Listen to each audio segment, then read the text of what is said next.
Okay, good evening. I'll call to order the November 18th, 2024 regular meeting of the Haywood County Board of Commissioners. And our first order of business will be our Pledge of Allegiance. And after that, I'll have our sheriff come forward for our invocation. So if everyone would please stand for the pledge if you're able.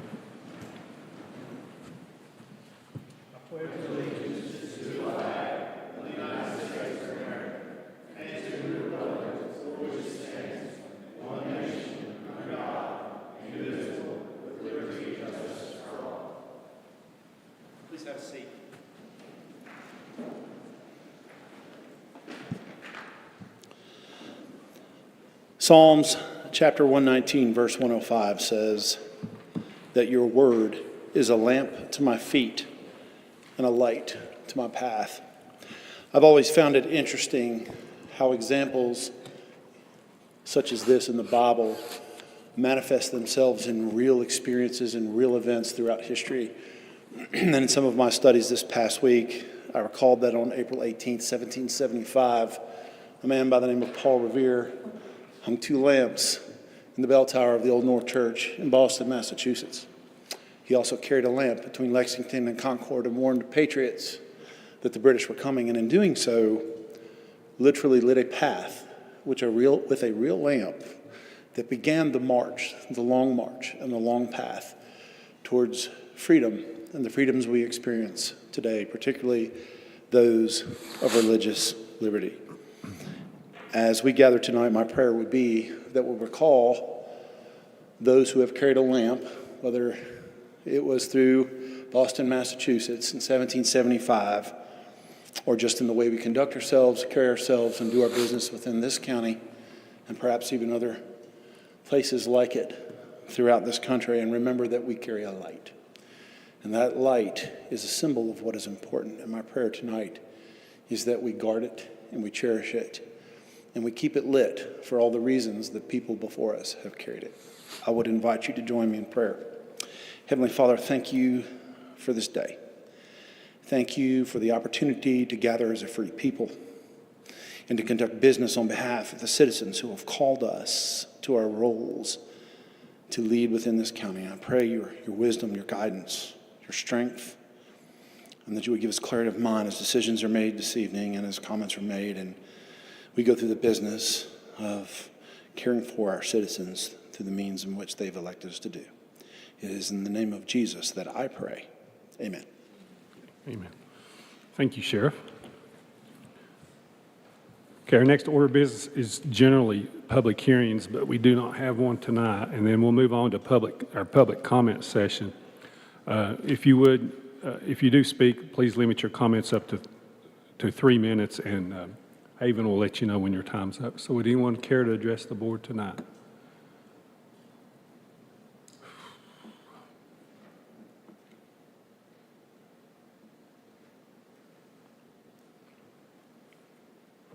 Hello, good evening.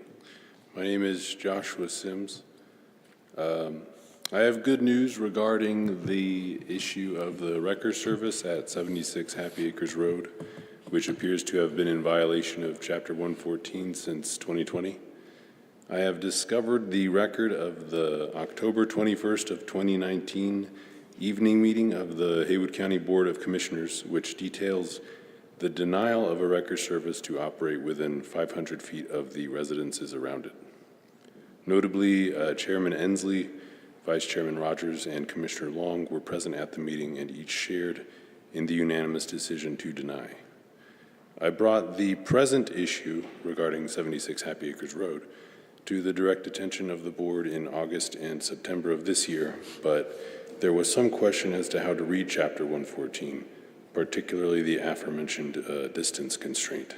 I hope that this precedent originated from former Development and Facilities Service Director Chris Boyd's reading of the ordinance, excuse me, and then asserted by the board will help to expedite resolution of this long-standing current issue, especially given the more pressing matter of disaster recovery at hand. Thank you for your time. Okay. Thank you, Josh. Appreciate it. Thank you. Would anyone else care to address the board? Okay, seeing no one, I'll close the public comment session. I'll move to constituent concerns, and just some official constituent concerns would be most Haywood County government offices will be closed on Thanksgiving Day, which is Thursday, November 28th, and Friday, November 29th. And this is in observance of Thanksgiving. And the Solid Waste Department, including the White Oak Landfill, Materials Recovery Facility, and Convenience Centers, will be closed on Thursday, November 28th, but will be open and will reopen on Friday, November 29th. So just if you need to go to those convenience centers, you can do that on Friday and I suppose Saturday also after Thanksgiving. Okay, does anybody else have any constituent concerns? You won't have anything? All right, okay. I just want to thank some of these people that helped us out. Again, I know I've said it one time, but I'd like to thank all these people that helped us during this disaster that worked night and day. And I'd also like to thank the Orchard Churches, the leadership that they showed down there during was having all the distribution centers and all that stuff. And Don that works for the county, has been down there every day. He's really done a good job and kept everything going smooth. And I think they need to be recognized for that. Okay. Thank you. Do you have anything, Brandon? Oh, okay. Okay. And then, Josh, on the ordinance, on the junkyard ordinance, I think our staff has reached out to maybe meet with you to explain that. So if you would maybe contact them this week, and maybe they can sit down with you and y'all can talk about that. And that way they can explain to you kind of what they've done, if that's possible. Okay. Okay, so we'll move on to agency reports and presentation. And we have Tropical Storm Helene recovery updates. And our first person to speak will be Emergency Service Director Zach Kuntz. Welcome, Zach. I just want to comment while Zach's coming up, you did a great job during the floods, Zach. I know I got there that morning and you had things under control. Travis couldn't be there because he actually was out checking and got stuck up in Crusoe and couldn't get in. So you had to take the helm and you did a great job, and I appreciate all that you did. I think he was the one that actually got the Starlink up and ordered and up and running. That's so right. Yes, sir. Good evening, Commissioners. I hope everybody's doing well. Travis was able to be here tonight, so just got a little bit of an update I'd like to share with you from what's going on right now with Hurricane Helene. Just to kind of recap, so far in total we've had over 954 structures that were affected in Haywood County. Those do not include the town of Canton. Those include the other municipalities and Haywood County proper. 57 of those were destroyed and 152 of those had major damage. Currently right now we're working on private access points, which would be private roads, bridges, and culverts. Going through the self-reporting tool that the citizens filled out online. In total, we received 523 submissions for damage to those types of private access points. That's up 72 from the last commissioners meeting where Travis gave a report on those. We've been able to go out and validate 343 of those. That number's a little bit off, obviously, due to the fact of a submission may have come in from every residence inside of a single subdivision, and it was a one access point. So there was only be one assessment of that access point, not all 30 homes inside of there that were submitted. But 343 bridges have been assessed so far, or private access points have been assessed so far. 89 of those are bridges, 75 of those are culverts, and 88 of those are roads. There were a couple of other issues that were also evaluated and assessed and logged inside of our inside of our tool. We've taken and documented that information and shared that with FEMA and North Carolina Emergency Management, along with the Disaster Survivor Assistance teams, and I'll share some more information on what programs are available to those individuals here in just a minute. As far as responders, everything is shifted now back to local agencies here in the county. The National Guard left us this past Wednesday. They were helping out at the fairgrounds. We really appreciate all their work. They had a lot of folks here for several weeks. Did a lot of missions going out into the public, doing welfare checks, helping distribute items such as water, food, and any other essential needs for the citizens. So we really appreciate the North Carolina National Guard's work. Currently ongoing, our call center is still open, Monday through Friday, 8 a.m. to 5 p.m. It's currently averaging about 25 calls per day, and in total has received over 1,500 calls.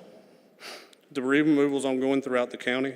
Currently in Haywood County, over 10,800 cubic yards has been removed, and that's just Haywood County jurisdiction, not the towns. If you were trying to visualize that, there'd be about 3 Olympic swimming pools, or if we took it and dumped it all on a football field, it'd cover the football field about 5 foot high. That's currently where we're at with that. And that's just Haywood County debris, not the municipalities.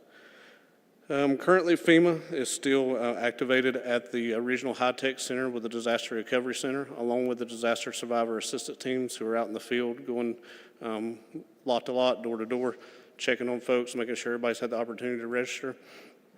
So far, they have received over 8,798 valid registrations, and that was as of yesterday, with a total of $12,717,422 awarded in individual assistance. 16 of those registrations so far have received the max out-of-pocket grant from FEMA, which is $42,500. So far, the DRC at the High-Tech Center has had over 2,020 citizens go to the DRC and register there. Currently, they're seeing about 40 folks show up new every day. So that's good that we're still seeing folks go out and reach for that need and making sure that they're getting the opportunity to go face-to-face with FEMA to apply and receive any type of assistance that's available to them. Again, the High-Tech Center is serving as our disaster recovery center, and that's at 112 Industrial Park Drive. They're currently there Monday through Friday, 7 days a week, 8 a.m. to 7 p.m. They will be transitioning starting December the 2nd to Monday through Friday, 8 a.m. to 6 p.m. and Saturday, 8 a.m. to 2 p.m. So they'll be closing on Sunday, and that will be again on December the 2nd.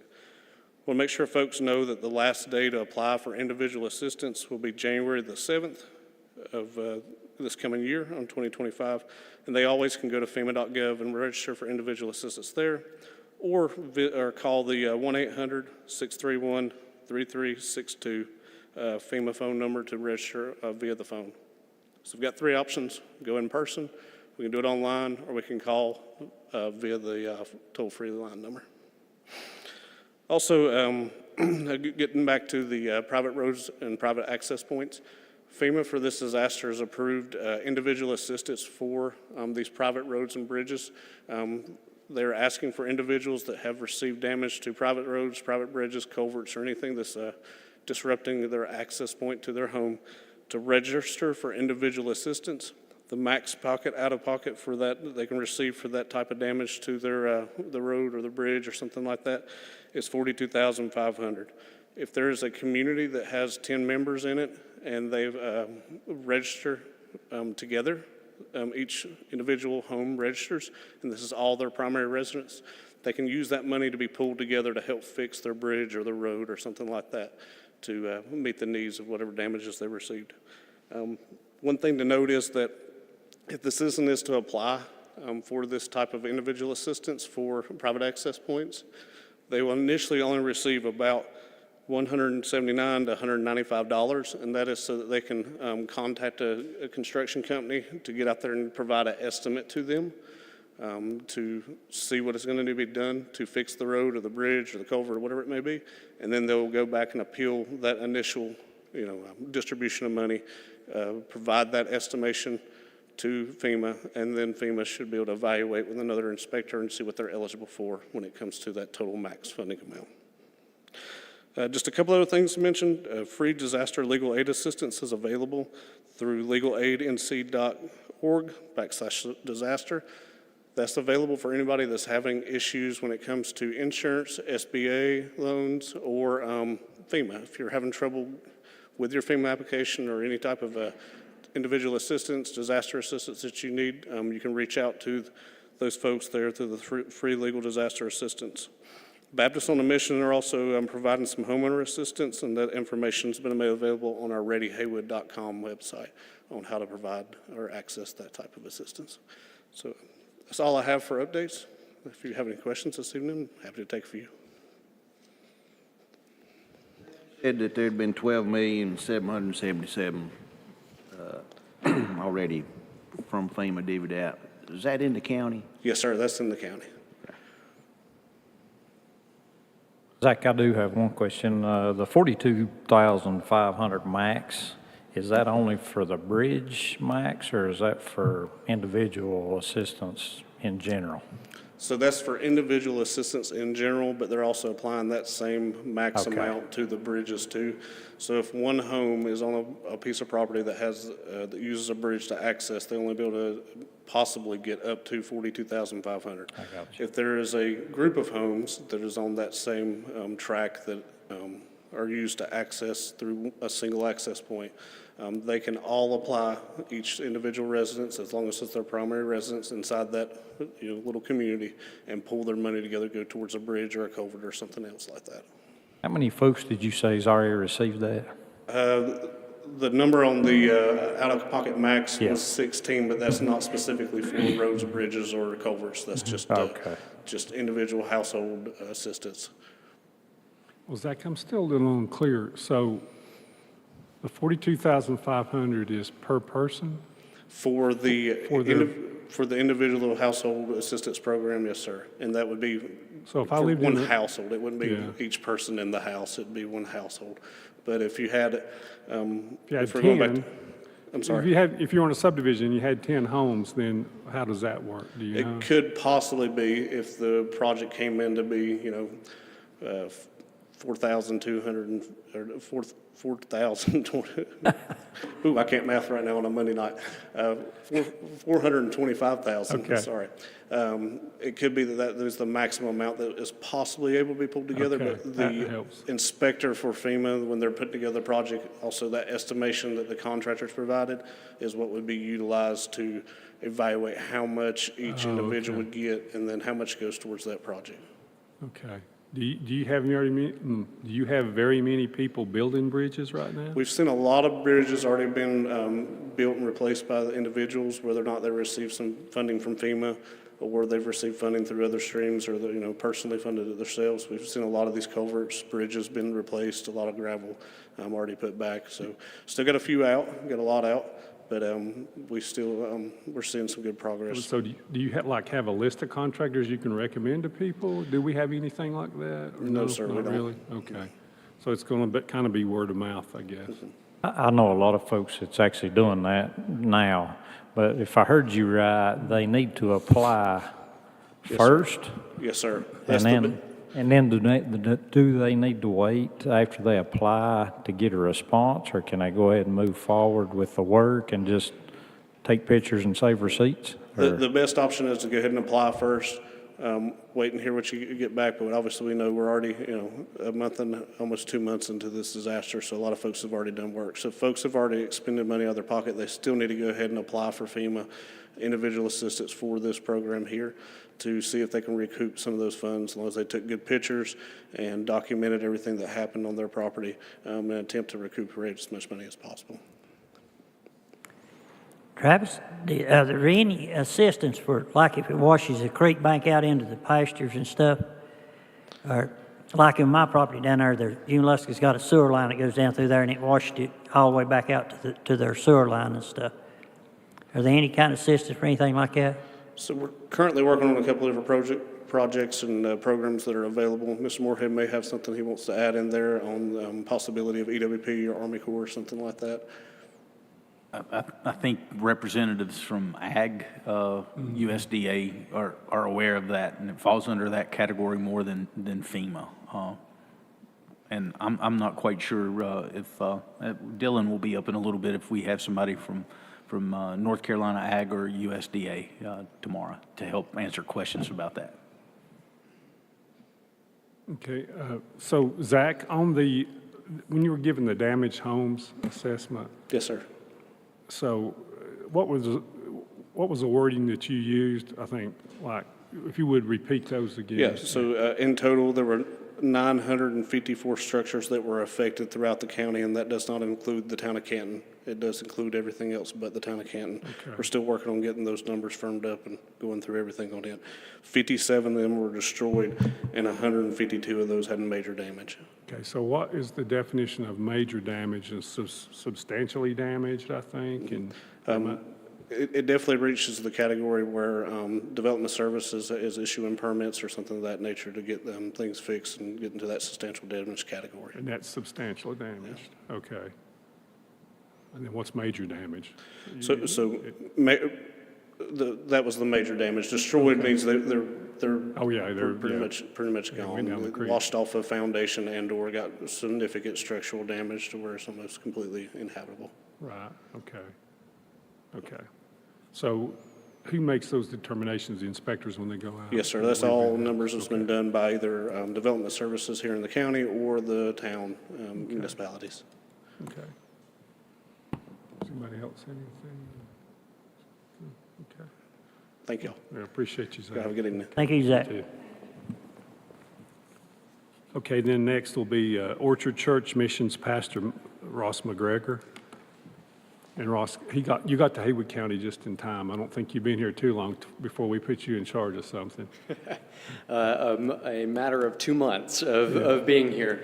First off, it's been an honor to really serve the community in this way. Our church's mission is to be the church to the community, and though we wish it was under different circumstances, we are glad to be able to help out along with so many of the other churches and organizations that have been in the community. So when we stepped into one of the roles of helping coordinate some of the distribution sites and distribution centers, at our maximum amount, there were 6 different distribution centers. 3 of them were handled by Haywood County and different churches and helping our church leading out on those sites. And then also 3 additional ones by the towns of Maggie, Clyde, and Canton overall. And just while we were helping serve and coordinate, there were over 20,000 individuals that were served through those distribution sites. These numbers are definitely estimates, because if you visited any of these distribution centers, you saw that it was moving all the time. There were cars coming in. There were individuals that were receiving assistance at a critical moment. You know, there was one time where we received a whole, I think it was like 500 Weber grills and charcoal along with it. And one of our site leaders at Jonathan Valley Elementary School, as they gave out one of these Weber grills, one of the individuals receiving assistance said that she had been cooking on a fire in their backyard, and that is how they had been sustaining their family in that time. And so that grill came at the right amount of time. And so we just saw how the community came together, but also how really across the region, across the nation, it was almost overwhelming at times. We appreciate all of the support of the county and really the logistics that they provided over at the fairgrounds, and even the National Guard and the 101st Airborne Division when they were here, of helping get assistance out of semi-trucks after semi-trucks coming in, and really the need getting out. A couple of other things that we saw as we were helping resource, there were over 3,000 volunteers that were involved in these distribution sites, as well as 150 agencies that were also resourced, because we recognized that these distribution centers were really just hubs where other community centers that were out in harder to reach areas were able to come and load up and be resourced so that they could distribute out to their community. So the fire departments, as they were going out and checking on individuals, they could also get the needed water and food to help out the individuals that couldn't get out. So we really viewed these centers as points where if you were helping someone, you could go out and get the supplies you need and get them to those who were in need of it. Also, I want to thank the school system. They offered up Jonathan Valley Elementary School and Bethel Elementary School, and honestly, they offered up as many schools as we wanted to serve the community, but to make sure that we had a good logistics and sustainable organization. We limited to Jonathan Valley and Bethel, but the principals, the superintendent, all were great partners within this. And then also Haywood Christian Ministry. For those who are in need of supplies now, I would recommend going to readyhaywood.com for the most up-to-date information. But Haywood Christian Ministries has really become a central location point that's operating Monday through Friday. And they've got a great team that has been resourcing the community with still these essential supplies that are needed. So again, it's truly been an honor to serve the community in this way. As being the newcomer, it has been awesome to see those churches, organizations, community leaders, and just random citizens coming together to serve our area when none of us asked for this disaster. So we really appreciate, again, all the support from the community. Yeah, I can answer any questions, but... No, Mr. McGregor, I'd just like to personally say thank you and your church and for all the coordinating efforts you did in this relief effort, so thank you. I'd just like to say thank you, too. I saw it firsthand down there, and y'all really put some work in, and I didn't see nobody slow down. Everybody's wide open, and they really done a good job. Don kept them, everything smooth as silk, and we really appreciate it because that's what made it work. Yes, Don with the county as well as Ira's team, they have been so pivotal in really helping get the supplies that were needed at that time. And so we're thankful that a lot of the essential services have now stabilized, but we're glad to rise up along with all the rest of the county to serve our community. And Ross, I just wanted to say too, I think I've said this several times, but you and your pastor, is it Steve? Yeah. Stephen Bias. Bias, yeah. You guys were there like the first day. I think when the sun came out, y'all came. So that's kind of how I've been putting it.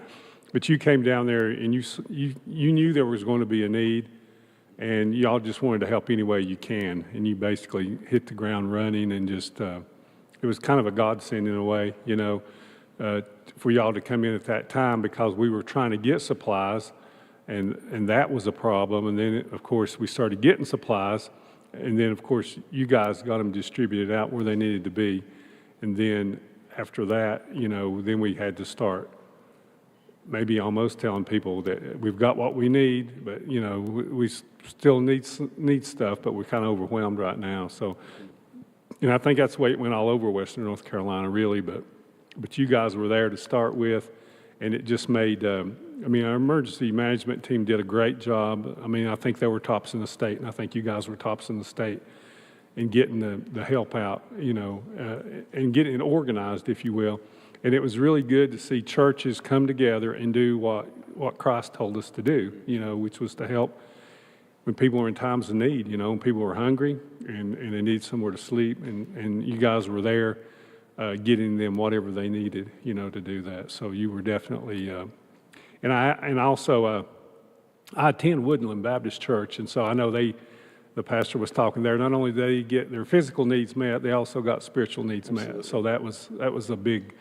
I think that was really helped some people too, for that. So, but just thank y'all for all the effort. It's just, that's all we can say is thank you. But the Lord knows what y'all did, and He understands what y'all did and what everybody did. So, and He keeps tabs on us. So, well, we're looking forward to continue to serve the community along with all of the other churches that have been serving. And so we know that this is a time for the churches to come together and really meet the needs of our neighbors who are hurting. And so they sure did. Yeah. We are honored to be a part of it and glad to be here for it. Yeah. Okay. Thank you. Okay. Okay, and then Dylan, you want to come on up? So Dylan Huffman is our public information officer, and he's going to give us a report. Good evening, Commissioners. We have planned two Helene public information events for folks to kind of come out and get some critical information, resources, and assistance if they need them related to the hurricane. So we've got two different options. The first one is tomorrow, November 19th from 5:30 to 7:30 p.m. The next one is the next day, the Wednesday, November 20th, from 11:30 a.m. to 1:30 p.m., both of them being at Haywood Community College's main auditorium, and that's the 1500 building. We have representatives there that are going to be there from FEMA, from a state rep for hazard mitigation, development services, Baptists on a Mission, Mountain Projects, Haywood Christian Ministries, the Office of Recovery and Resiliency, Health and Human Services, Soil and Water, our local ag extension, and we will have a state rep from USDA there as well. Someone from the tax office to talk about reval. Southwest Commission will be there, our community and economic development folks, as well as tourism. And we did hear back late today from Pisgah Legal Services, and they plan to be there as well. It's important to know that these events are the same on both days, so folks don't necessarily need to come to both, but maybe just pick one that kind of fits best with their schedule. Again, they're tomorrow. The first one's tomorrow from 5:30 to 7:30, and then on Wednesday from 11:30 to 1:30 at the main auditorium there at Haywood Community College. So Dylan, how do you perceive that going? So basically, if they need to get there about 5:30, or will they just come in and go to different stations, or? Yeah, so a little bit of both. So whenever everybody gets there right at 5:30, we're going to have all of our speakers lined up, and each speaker that we've got made a big PowerPoint. Each speaker has 2 or 3 slides, and we've asked them to speak for about 2 or 3 minutes about what they have to offer. Okay. And then after each speaker speaks, then we'll say, now you can go up to the tables. Will be kind of like job fair style, and you can go get what information you need from whatever speaker you speak to.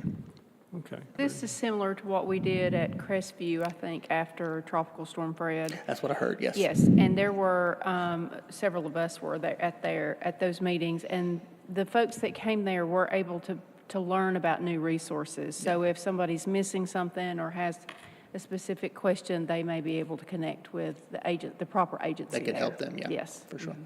I think we kicked that off at Haywood Community College and then went to Crestview later, so Okay. I think that's Yeah, something they've been very gracious at Haywood Community College. Yeah, that's great.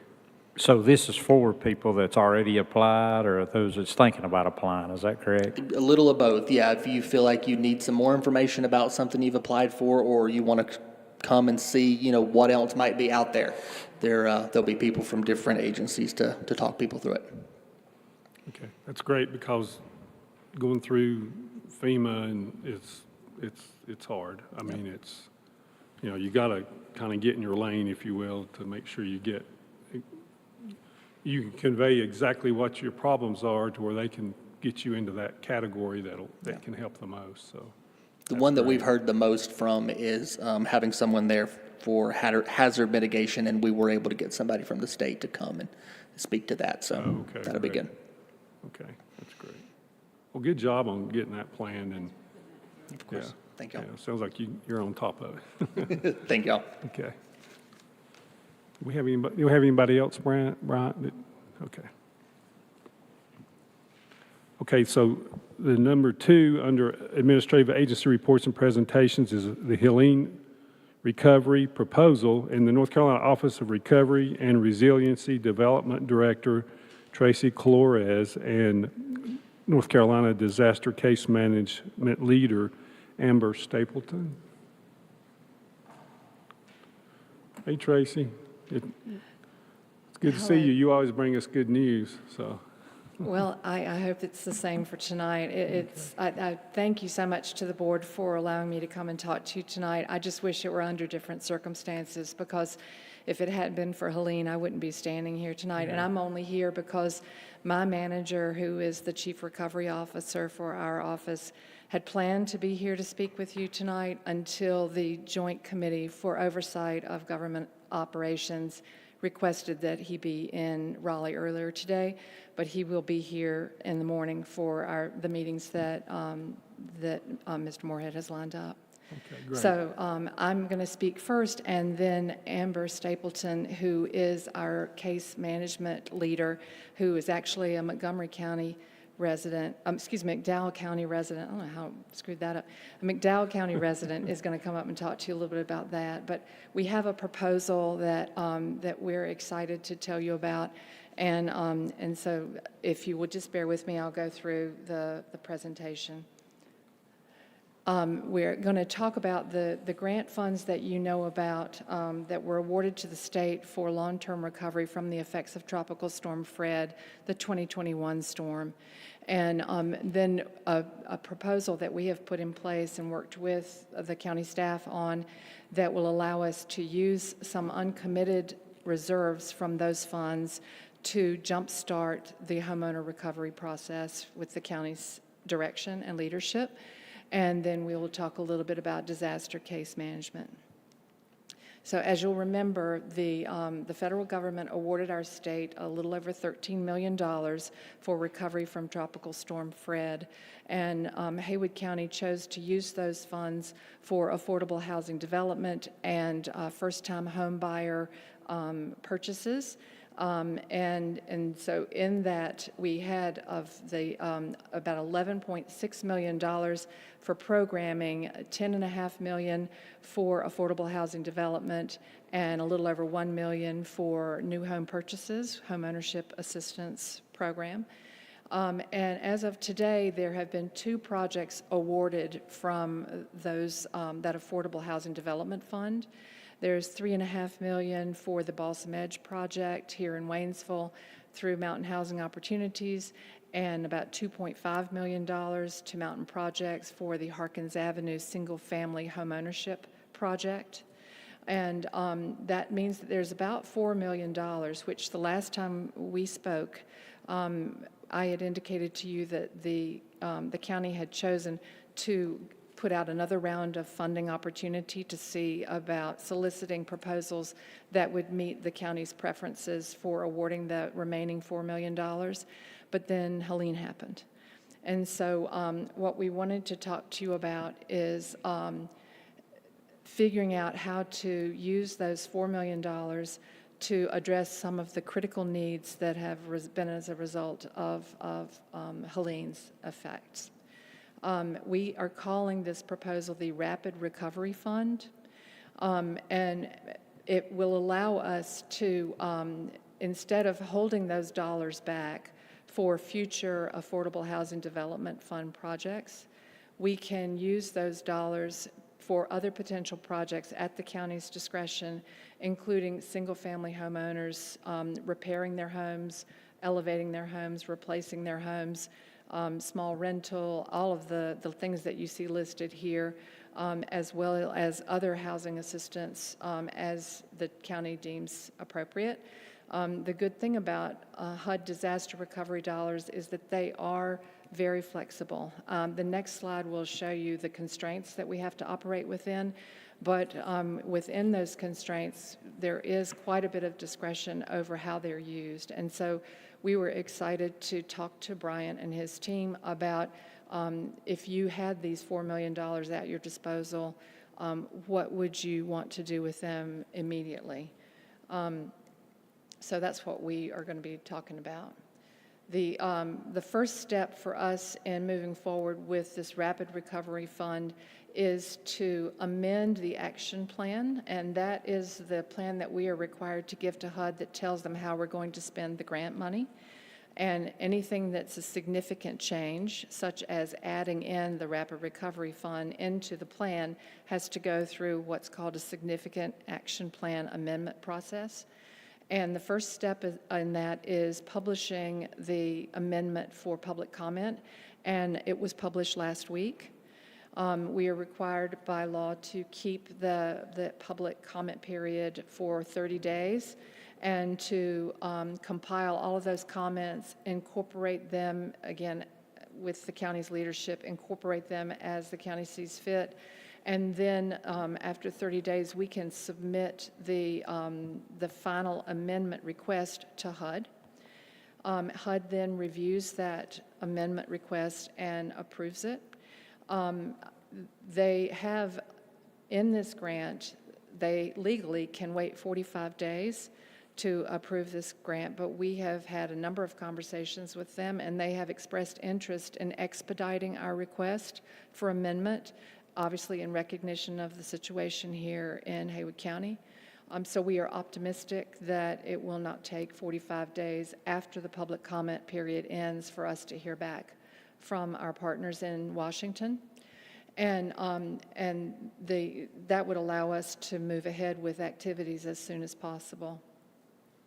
The steps as they're laid out are the action plan being finalized. It has been published. It has to be approved by HUD, as I mentioned, which we would hope to have sometime in the month of December. But contractually, it wouldn't be later than the end of January. And we will work with the county. We're starting our meetings tomorrow to work with the county to identify projects to be funded with these dollars, some of which we've already been in conversation with. And then we will make sure that we're working with the county to ensure that whatever projects the county chooses to spend these funds on will remain compliant with HUD so that we don't have any problems down the road with HUD discovering that we have used the funds inappropriately. And for example, one of the things that we have to do is we have to make sure that any property that we use these funds on was in fact damaged in Tropical Storm Fred. That's what's called a storm tieback, and it's the number one criterion that we have to make sure we adhere to. And then obviously if the property was further damaged in Helene, then that makes it an excellent candidate for these funds to be used. And then we will work with the county to figure out what the county would like to delegate to us activity-wise. Like one of the things that we've already talked about is the environmental review that HUD requires on any property to comply with NEPA, the Federal Environmental Protection Act.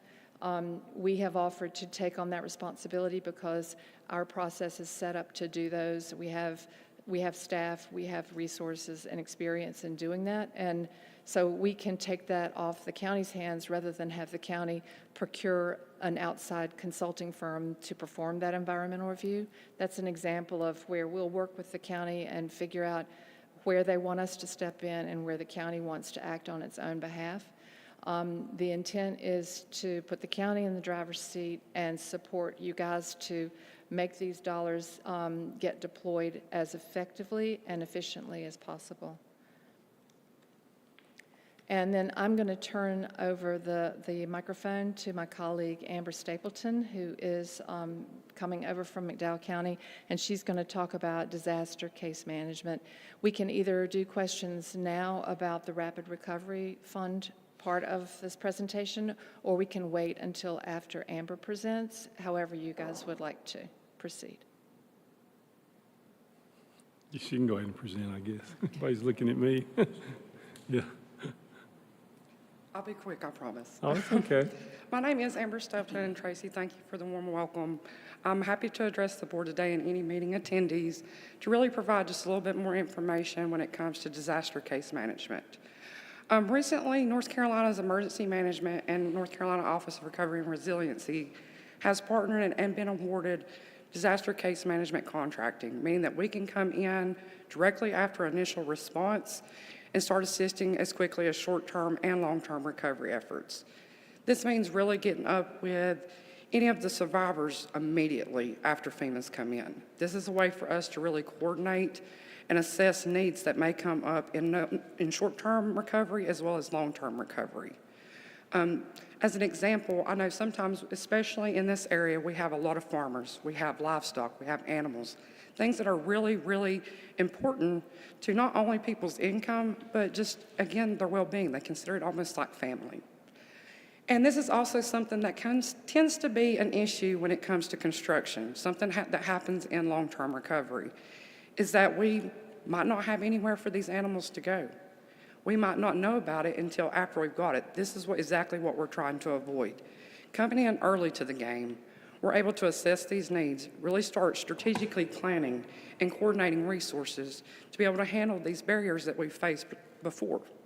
This is really, again, the idea of this new contract with disaster case management is to be with the survivor from the beginning to the end. They're not having to continuously change, relive, I guess you could say, the experience, the trauma. We don't want to have to retell our story to 5 different people or 500 different people. This is a means for us to get with them right from the start, get their story, and not make them relive it just because now you're talking to a different person. We want to eliminate that entirely. So this is really the main goal of us coming in and really handling disaster case management again from the start, to where we're not changing and we're able to address these needs early on. Right now, I know we are actively really standing up the program. We just recently got awarded at the end of October. So right now we're bringing in all of our candidate selections, and this is where we really wanted to reach out to the board and just local communities to say, we really want survivors and local community partners to come in and possibly help fill some of these roles. Some of these roles can include case managers, navigators, outreach coordinators, and we really want to just pass the message along that if you know anyone in the area, in Haywood County, other Western North Carolina areas, to please, recommend them, because we do truly want survivors and locals to help rebuild the community up. We've really held, I feel like, each other up. In the initial response, we look towards our neighbors, we look towards our family members, we look towards our local churches. We want to continue to do the same thing with utilizing the locals. We don't necessarily want people that's not from here to try to help us, because they might not actually understand a lot of the things that we're going through as a survivor or as a local. So for me personally, being a survivor, being local to Western North Carolina, that's important to me. Not everybody's going to understand how important my cow is to me, how that's going to feed my family, how that's, how I make my living. That's not everybody's going to understand that. So we really wanted to reach out again to the communities when we're creating this team to, again, utilize locals. So again, if you know anyone at all in your community that would be resourceful, that would be a great fit for this, I do recommend to share this link and apply. Again, I told you it'd be short, simple, and sweet. It was. Thank you. Okay. Does anybody have any questions for us? Question I had, first of all, thank you for being forward-thinking about making the changes to this program. It definitely is something that we need, more so now than maybe even at the end of Fred. Tell me one more time about the storm tieback. Does it have to be the same property damaged in both events? Yes, so the storm tieback, because these dollars were awarded by the federal government for Fred recovery, there has to be damage that we can document from Fred in order to be able to use the Fred dollars to help somebody who obviously has probably more damage from Helene.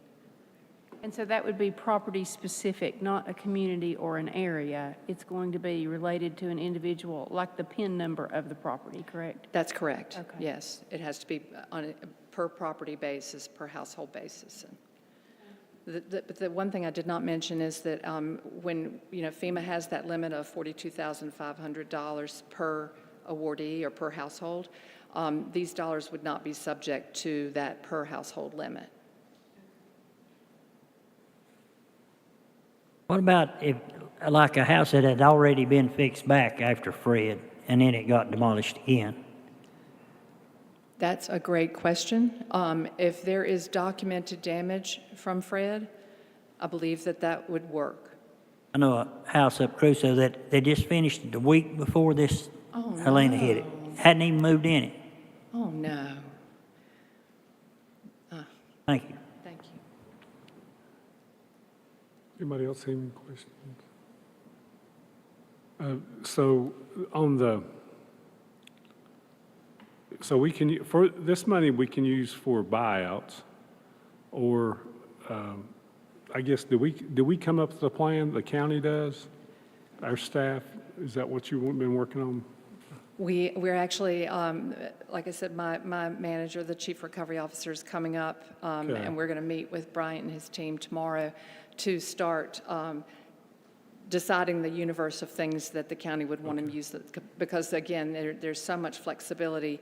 Buyouts is an option, and we had that in the list here, but there are also there's federal FEMA money through the Hazard Mitigation Grant Program that can also be used for buyouts. So we can work with our colleagues at the Emergency Management Department as well as with Bryant and his team to make sure that we are being as efficient as possible. If Steve McGugan can buy the property out, then you can use these dollars for something different. But if you need the dollars to go for buyouts, they can't. Okay. I just know during Fred, there was there were several people, I think, wanting to be bought out. And they did get hit again. It's mostly in the south end of the county, you know, in the Crusoe area, where you had those homes and they were just tired of over and over again. So, and then, and I would like to see, this is just my personal opinion, I guess, but I would like to see homes that were maybe flooded, you know, a few feet or something, for them to be able to just to raise them and put proper foundations under them to where whenever it does flood again, that they can still stay there, because it helps the county tax base to have that there. And everybody wants to live next to water, you know, next to a river, and that's where a lot of these are.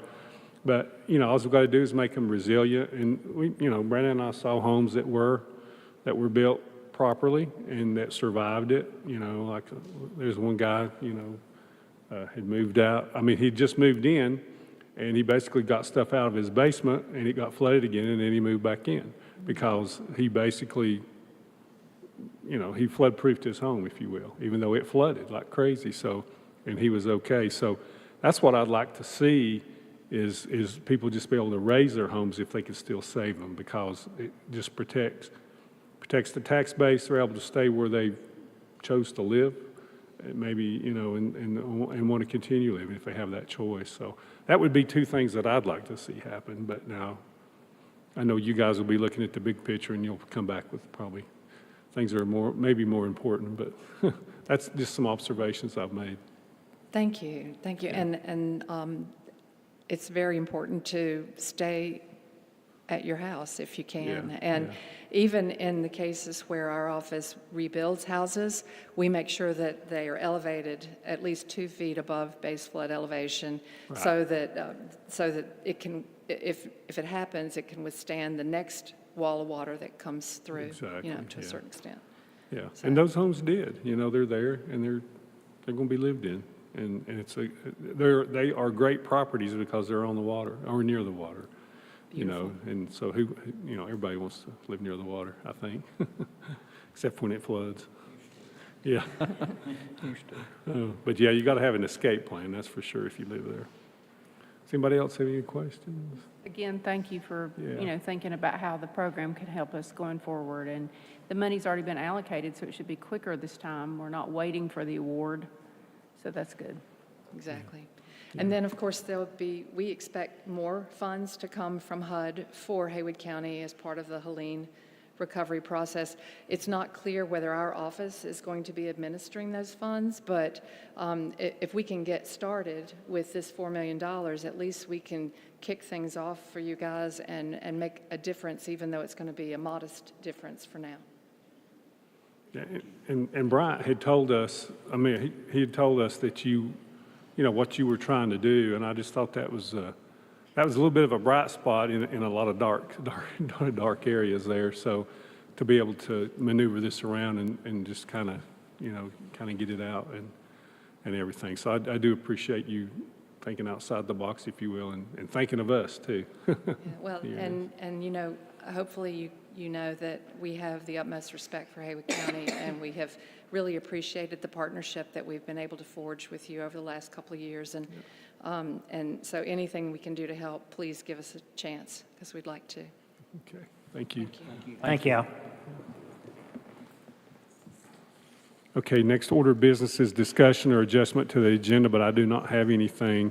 And then after that, does anybody have anything on discussion of the agenda? Okay, we have items 1 through 6 in the consent agenda. Does anybody have any questions on those items? I did have a question on, let me see, I guess it's item number 4. Right, do you mind to clarify what that is exactly? I mean, I think I understand, but I want to be sure. So every month, we do line item transfers from inside departments from one line item to another. That item is simply a report on what we have moved around. It's required by the statutes, and it's just for your information only. Okay. That's what I thought. More just about want to make sure. Trust and transparency, so you see where we're moving money around. That's why I'm asking the question, you know, the trust part. Okay. Anybody else? Okay, hearing none, I'll entertain a motion, we approve the consent agenda as presented. Make a motion to approve as presented. Okay, any other discussion? Okay, all in favor say aye. Aye. Anyone opposed? Okay, it's unanimous. Okay, we'll move to the regular agenda. We have two items on the regular agenda. The first item is to request approval of a budget amendment for emergency management in the amount of $89,803 to appropriate fund balance for payment in lieu of taxes, which is called PILT, allocation received in June of 2024. Allocations will be paid out based on calendar year 2023 call responses. And Christian, you want to talk to that? Yes, this is for our PILT funds that we received in June of '24. We want to pay those out to the fire departments and rescue squad. They're based on the 2023 call responses, and it looks like we had a total of 115 eligible calls between all of our departments. So as soon as you approve this budget amendment, we will get those checks out to the fire departments and rescue squad. I'm sure they need it amongst all the Helene response that they've had to deal with. Who gave us the most, who was the most on your list? Crusoe had the highest volume of That's what I calls, meant, and they yeah. had 38 calls. Okay, because they're in the area where they, And that's pretty typical. They usually Yeah. have, at least in the top three, volume of calls. yeah, they're pretty well surrounded by the national forest. You see the calls over the years being about the same. I mean, Crusoe, for example, it seems like Yeah. they're always in that 35 to 45 range. Yeah, it kind of ebbs and flows, but typically they all increase or they all decrease about the same amount. So yeah, this is pretty typical, at least over the past few years since COVID, the number of calls they've responded to.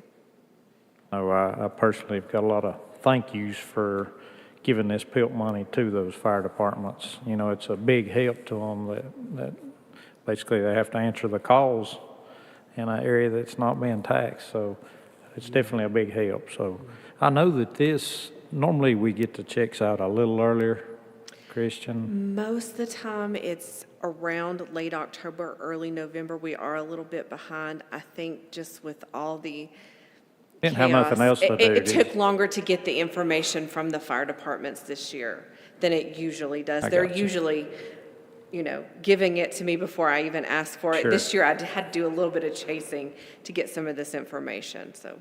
Good, thank you.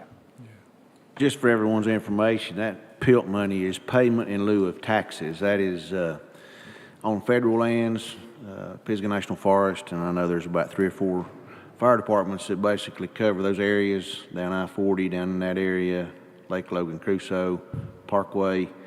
And as tourism increases and hikers and bikers and all that stuff takes place, these guys, when they get in trouble, these guys have to go get them. And so that's good. I would like to say that I was in Raleigh this past week at the Legislative Goals Conference, and one of our federal goals was to lobby as a North Carolina Association of County Commissioners, a full body of 100 counties. One of our federal legislative goals, actually federal legislative goal number 4, was to try to lobby our federal representatives to increase that appropriation.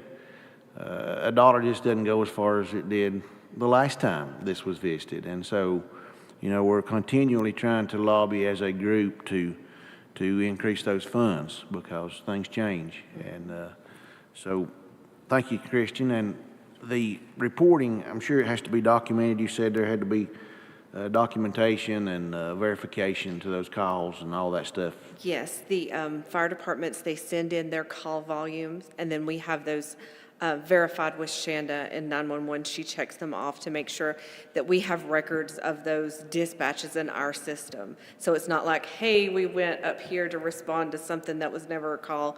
We verify all of those calls. Okay. And then we go back and forth if there are questions till everybody is satisfied.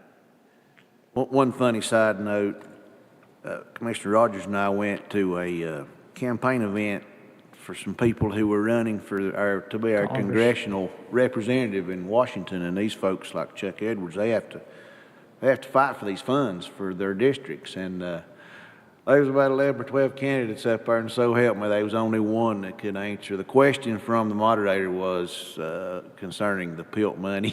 And I think he just simply asked, do you know what this is? And I think there was only one of those candidates that asked, that the question was asked to, that even knew what that was. And it's so important to rural counties like Graham County. Graham County is, by geographical area, it's 80% federal lands. And so, you know, Graham County is hung out on this right here. Swain County. Swain County's the same way. They've got a huge proportion of their property that's federal lands, but sad to say, with the guy that won that contest didn't know what it was. And for 2 years, he didn't know what was going on a whole lot for us anyway. So elections are important, and try to find out who you need to vote for, especially people that'll go to bat for you when you need them, as county commissioners, as rural counties, so. And we've received all of the required audits and things from each of the departments so that they can be paid on time? Yes, absolutely. Okay. Thank you, Okay, Christian. can we approve item 1 then? I vote to approve item 1. Okay, Second. Or make a motion, I'm sorry, make that legal. that's all right. Second. Okay, all those in favor say aye. Aye. Anyone opposed? That's unanimous. Okay, number 2, under regular agenda is request approval of project amendments for the Southwestern North Carolina Home Consortium 2022 and 2023 annual action plans and the 2024 annual action plan project activities. And Southwest Commission Project Manager of Housing, Lene Schuler. Hey, Lene. Hello, good evening. So I'm back to see you again. Just as a quick brief overview of the Southwestern NC Home Consortium, we encompass the 7 most western counties of North Carolina and their municipalities within in order to bring HUD home funds to the region for affordable housing activities. Haywood County is our lead entity of the consortium, so that is why I present today. During the commissioners' meeting on November 4th, a public hearing was held providing information to the public for engagement and comment on substantial amendments and additions to the consortium's annual action plans spanning from 2021 over to the course of 2024's. The first substantial amendment is the use of an approved waiver through HUD that's in response to Hurricane Helene. The waiver allows the consortium to use Community Housing Development Organization funds, better known as CHODO funds, for non-CHODO organization activities through June 30th of 2026. The consortium has been unable to identify one of these organizations within our region, accumulating a $353,394 balance of available funding. The consortium is requesting approval to amend this project category and have all current CHODO funds allocated as disaster relief funds to mountain projects. Through mountain projects, these funds will supplement FEMA assistance and insurance assistance for rehabilitation and home ownership activities for low to moderate income populations that's been affected by Hurricane Helene in our region's hardest hit communities. The consortium also requests the board to approve the addition of the types of projects we look to fund with our 2024 and 2025 home funds. These projects would include new rental housing, new affordable home ownership, rehabilitation, and again, disaster relief funds. The consortium will have an application cycle in the spring to award eligible projects in these categories. No public comments were received from the hearing or the public comment period. And at this time, I would like to thank the board for their time and consideration of these requests, and I'm happy to answer any questions you may have. Okay, so we didn't get any comments, I don't believe, on this, so. No, sir. Okay. Okay, anybody? Okay. Okay, so I'll entertain a motion, we approve item 2.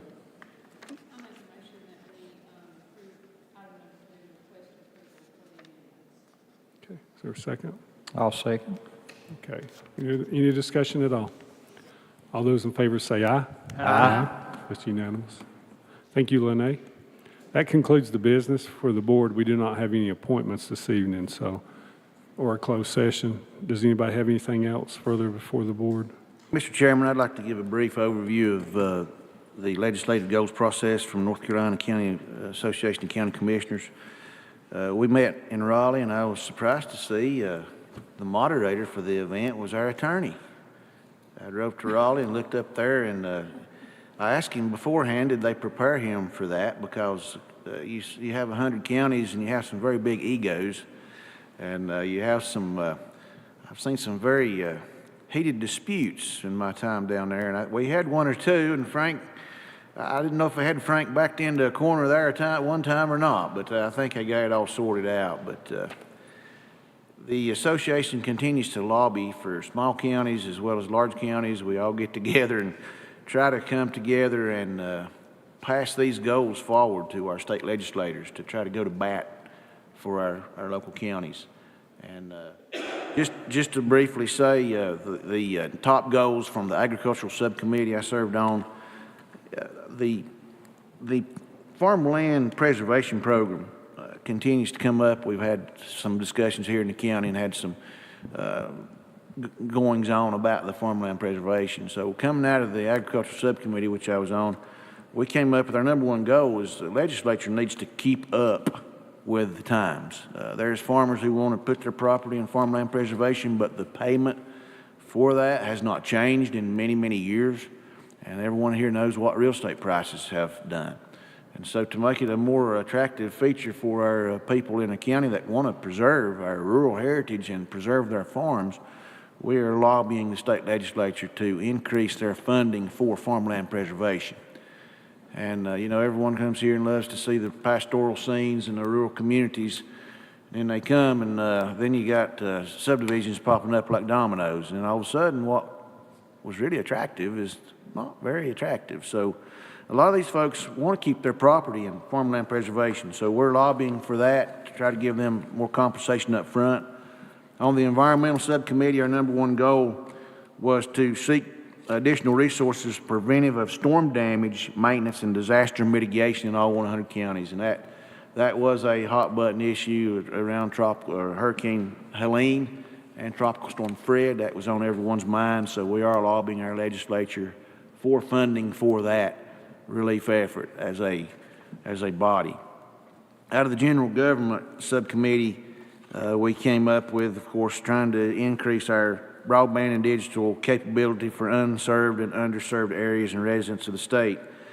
We've had that on our agenda for many years.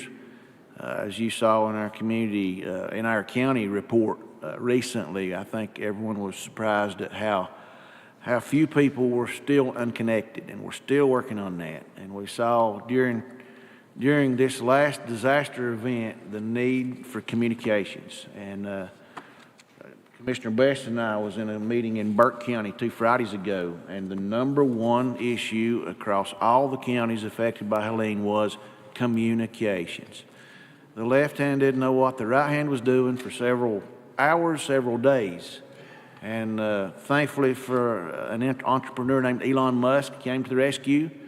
And coming out of that meeting, I think out of our subcommittee breakout meeting, number one is we're going to try to get all of our EMS bases, EOCs across the region. This was a regional meeting, access to Starlink. And I know we had that capability at our EOC that really paid dividends. I think it came out of the closet when we saw what was coming. So Elon Musk played a big hand, and his name was brought up several times in these discussions. He just happens to be the guy that's holding the cards on this Starlink technology. So it eliminates the problems we've had with cell towers and the fiber optic cable that's connecting the cell towers to the outside world. And so that issue is being pushed heavily. It came out of our general government meeting there and at the meeting that Commissioner Best and I was privileged to attend in Burke County 2 Fridays ago. Out of the Health and Human Services, the top goal was to seek additional resources in state leadership for adult protective services, senior citizens, and foster care. And a commissioner from Wake County at the end of the meeting introduced another add-on goal to get the state to try to provide funding for our DHHS departments to provide space for these children that we have to go out because mama and daddy decides to get on meth, they decide to get on dope, and the children are taken away from them, and they have to be in the protective custody because the environment they're in is just terrible. And so we have occasionally have our workers go out and we have nowhere to place these children. No foster homes, no guardian ad litems available at 10 o'clock, 11 o'clock at night, and they wind up staying with them. Have to scramble. In some of the bigger counties, they sleep in the Department of Health and Human Services. So, Ira, you'll be glad to know that we're lobbying our state legislature to try to come up with some solutions for these situations. That was our number one goal. We have 5 or 6 on each category. I'm just highlighting this for sake of time. The justice and public safety. We ranked these later, but number one out of this subcommittee, and by the way, we spend a lot of time on this behind the scenes. You see these meetings up here on the first Monday and the second Monday, and they last 2 or 3 hours.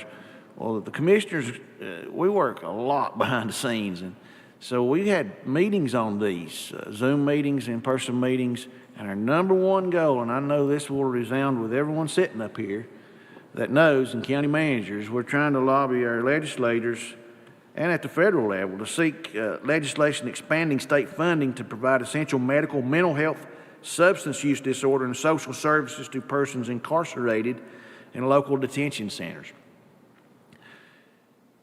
Commissioner Inslee, our chairman's sat here on this board for several terms, and he saw what has happened to the state. The state came in and gutted the mental health care. The place where people are getting mental health care now is over with Sheriff Wilkie over at the county jail.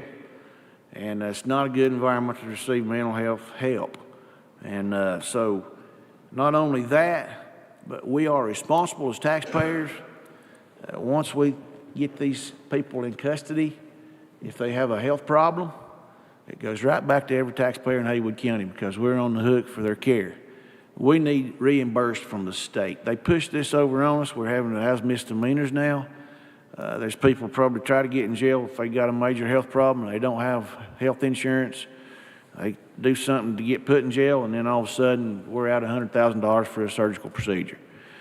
The state needs to step up and come back. They used to do that. They placed that burden on the local taxpayer, the local property taxpayer, and the state mental health system has been punted back, and we continue to fight along those lines to try to claw back some of that was taken from us. Public education, our number one goal was several goals with public education, but maybe one that we think we could get a win.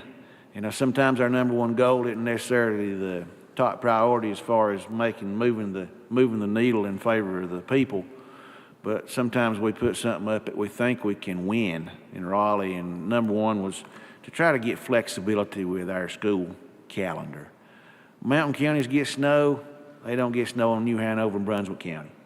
And our calendar's start date for the school year and the end date and all those breaks, it needs to be under our local jurisdiction instead of somebody sitting in Raleigh that may have an oceanfront house down in Brunswick County. Because school districts across the state are faced with their own scheduling problems. Tax and finance, we want to get flexibility with the use of occupancy taxes. This is a hot button issue with TDA. I know our TDA person's not here. I see our attorney over there. We had a very heated debate and discussion about the TDA property taxes. I'm telling you, that's on everybody's radar across the state. There's a huge amount of money there, and that's going to go to the legislature for consideration for counties to have more flexibility to use those funds in a broader way.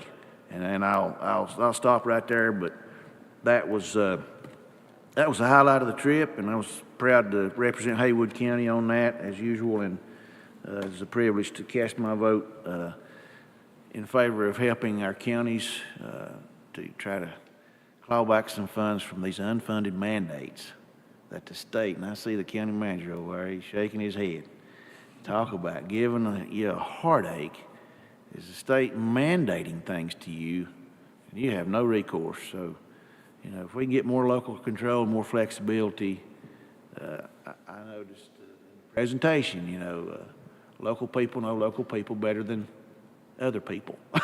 I made it funny, but anyway, it's good to come together and lobby as a group, and that is that's good government. That's good government to go to bat for people's needs and common sense solutions. So, that, Mr. Chairman, I yield back to you. Okay. Anybody else got anything? And I appreciate you going down there, and Jennifer, I think, Jennifer, you've gone several times to those meetings, and, you know, it takes time out of your schedule. One other thing, we're always talking about solutions, but the best solution is preventive maintenance. Mm-hmm. You change your oil in your car on a regular basis, you don't have to buy a new motor. And Ben David, a district attorney from Brunswick County, New Hanover County, by the way, addressed us at a meeting a few months ago and was talking about this opioid crisis and public health and mental health and taking care of child protective services. And he sat in front of the whole state of commissioners, and I didn't really know where he was going with the speaking the part, but when I got through, I kind of felt like I'd been to a Billy Graham crusade, a revival. I mean, I was sitting here thinking, because his message was this: we as a state and as leaders in this state need to start talking more about preserving and protecting the nuclear family, stability in the home. There's a common denominator with a lot of these issues, and Daddy's not home to give direction to the children. He's not there loving his wife like he should, and he's not there providing, and the kids go wild, and then it falls back on the state. They wind up in the juvenile courts, they wind up in the prison, and it's downhill. So as leaders, you can call me whatever you want to call me, but the numbers don't lie. We have got to start talking about preserving the nuclear family. Guys, go buy your wife a bouquet of flowers on her birthday. Take her out to eat. Love your family, because that solves a lot of these problems that we have to sit up here and try to deal with all across the state. I sat and listened to State Senator Jim Bergen Friday morning. He said he'd been on death row, interviewed 3 guys. I think Hannah was there. I don't know if you were there for that. You came in a little late, but you missed the senator's presentation. One guy had been on death row for 26 years in Central Prison in Raleigh. I'll just take just a second. He interviewed 3 guys. They're trying to expedite the judicial system. They're working on that in Raleigh, you know, for somebody to sit on death row that long. But anyway, there was 3 guys. One of them been there 26, one of them been there 24 years, one of them been there 23 years. And he said the common denominator was these guys grew up in a home where Daddy was not present. Daddy was not present. There was no guidance in that home. These kids all dropped out of high school. We don't have any public educators here representing this, but I'm sure they would say amen to this. They dropped out of school. They got in trouble, got into juvenile courts. Then they moved into the harder crime, and it led to murder. We're sitting here, we listened to a case here a few months ago. Well, it's been a year or 2 ago now. I've seen the same thing happen. We got a kid, Brandon knows who I'm talking about. We worked with him through the youth programs in the county, youth sports. Had no leadership at home. This kid's sitting with a murder charge right now. And so, again, if we don't talk about it and get the message out, it just keeps going on and stays the same. So if I made you uncomfortable, I don't apologize. We've got to start talking about keeping the nuclear family intact, and we'll solve a lot of these problems, save the taxpayers a lot of money down the road for working on symptoms. We pay for symptoms. We try to remediate symptoms, and we never address the problem. Root cause analysis, preserve the nuclear family. Okay, anybody else got anything? I'm not going to delve into that, but I do want to thank my parents. I had great mother and dad, so I think that's what we all would like to see. So that definitely gives you a step up in life. So anybody else? Okay, I'll entertain a motion. We adjourn. Okay, is there a second? Second. Okay, all in favor say aye. Aye. Aye. Okay, we're adjourned, and everybody be safe out there.